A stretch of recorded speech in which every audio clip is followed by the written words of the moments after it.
At dito na nga nabugpis ang ating pagpapatikim ha sa mga kabataan ha at kahit din sa mga kabundukan ha.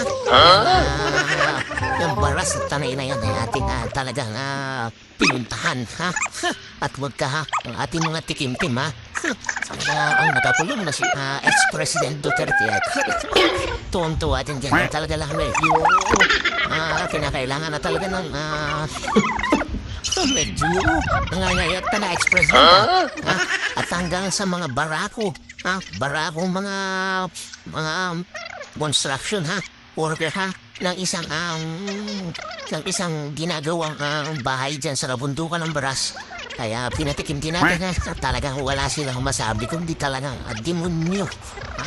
Demonyo at demonyo daw sa sarap sa anghang talagang mga barako yung mga yan. Kaya talagang hindi ko ma-ismul itong ating suha ng demonyo. Talaga na mukha mama na ito talagang gusto ng tunggalin niya Bakit pa isa? Pinigil natin yan habang sila nagkagawa. Ito naman ako. Ito po yung namayapa ng isang ito pero hindi po dahil sa pag-inom na suka talaga. Kaya talaga approve po ating mga tikim-tim ng mga kabarakuhan yan pa talaga kinulit. Para yung mga ayos daw. Ayos tuloy ang trabaho. Talagang wala silang masabi samahan niyo kami sa susunod na susunod. Okay, meron ulit tayong delivery. Itong ating syempre, walang kupas na suha ng demonyo. Pero, wag ka, meron tayong the new Devil's Vinegar. Mild po ito, mild. Saan ka pa? So, tayo po ay may delivery hatid pa yun, diba? Kakarga na natin yung iba dyan. At atin na yung re-repack na. Ito na, umpisa na natin. So maniwala kayo sa hindi. Ang ating dadalhan nito ay sa Bulubunduring Parke ng Tanay. Isang chapel. Maniwala kayo hindi. Ang umorder nito ay isang pari.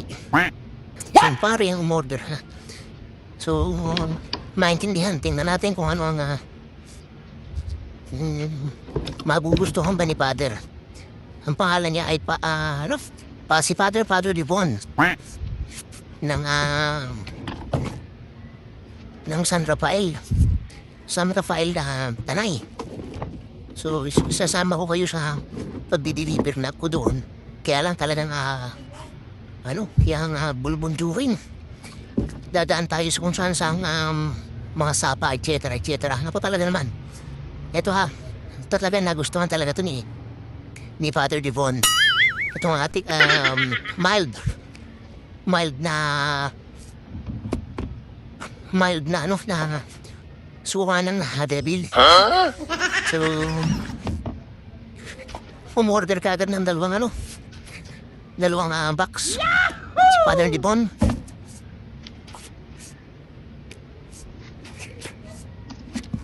So, ayan, para samahan niyo ako sa pag-deliver ko nito sa Barangay San Rafael sa bulbunduking area ng Tanay.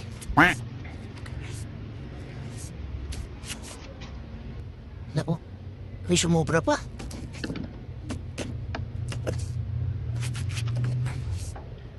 So, ayan.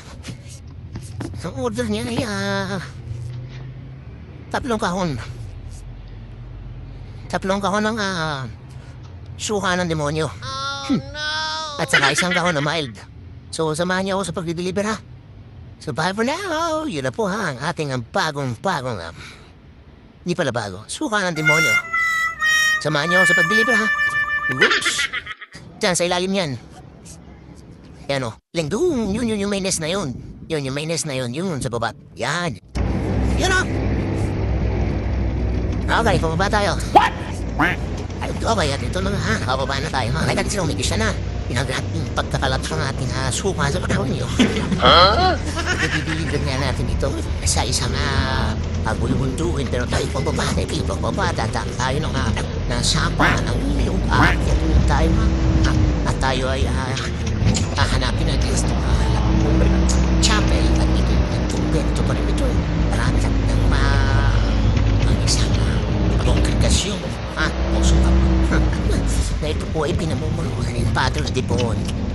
mga brother, di mo na. Ha? Talagang pagpalahibas mo agad sa suko, mapupuha mo at talaga naman daw ba i-a-announce pa yan sa kanya na simbahan pabababababab tayo mga bababayan ng talagang palus mo. Na wala pa samba at patatarik ang ating dadaanan. Yan, usaksakan at tarik ang pubilo. Ha? Talagang matrip man lang, ha? At maikalat na ang ating kaparyan. Yan, bababa ito. Ito ka, yan, samba yan, samba. Kasi, sinaro na kami okay, pagkakagos kayo. Talaga daw, puto sa motor, ito at natin. Magsaya yan. Talaga po, yan, alat lang. Makakalan, ipakalat lang. Suka natin mo, kaya nakakala nyo, tapos na, yan, may samba ba yan, pakyat naman tayo ngayon. Pakyat naman tayo ngayon. Yan, naku, talagang ang tatakrik, talagang mainit. Sana sa mga hati. Ang suka ng demonyo yan mga kasama ko, ha? At talagang kami isang pick-up kami din, ha? At kami ay diniliwag yan. Dating tatlo. Tahong. Suka ng demonyo. Sa kasama. Talagang mababa. Mura sa sasama. Basta ang yan. Ito, ito naman ang titig ng daan sa pagkakaliwa yung buhay pangina. At tapos sa bandang kanan, ito. So, yung pagi na po yan, pagi na dyan. So, makikita niyo, mausok na lupa. Pagdating din ay samahan niyo po kami. Samahan niyo ako yan, malapit yan. Samahan niyo ako sa part 2 po sa ating pagbibigay yan. Yan, o, di ba? Nasa tuktok yun ang punto pa. Bye for now!